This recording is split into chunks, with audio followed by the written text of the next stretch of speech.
ચોખવટ કર શામળા, એક સુંદર રચના.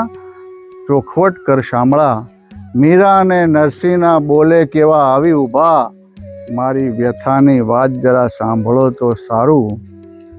આંખ્યુંના નેતર સમૂળગા સુકાયા, પ્યાસ દર્શનને મિટાવો તો સારું. ભજનમાં બેસી બેસી થાક્યા, ભજનમાં બેસી બેસી થાક્યા, પણ ભજન કોઈ નામો ના બેઠું. સાંભળ્યું છે કે કીડીના પગમાં ઝાંઝર બાંધું તો એનો એ સાદ તું સાંભળે. કીડીના પગમાં ઝાંઝર બાંધું તો એનો એ સાદ તું સાંભળે.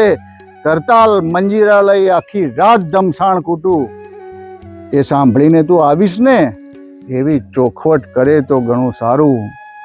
શ્રાવણ અધિકને ચતુર્માસ કીધા, 11 પૂનમને એકાદશી, 11 પૂનમને એકાદશી, એકે તિથિ નથી બાકી. શું કરું તો તું રીજે મારા શામળા, શું કરું તો તું રીજે મારા શામળા, એની ચોખવટ કરે તો ઘણું સારું. ટીલા ટપકા જંતર મંતર ઘાટ પથ્થર પૂજા, ગંગા યમુના ને ગોમતી, એકે તીર્થ નથી છોડ્યા. મોહ માયા ને રૂપિયો કદી એ ના છૂટ્યો, કોઈ રસ્તો તું બતાવે તો ઘણું સારું. ખાલી અંતરમાં શોધવાનું હું ભૂલ્યો મારા શામળા, ખાલી અંતરમાં શોધવાનું ભૂલ્યો મારા શામળા. આટલું એ સમજાયું હોત તો ઘણું સારું, ઘણું સારું. નમસ્કાર.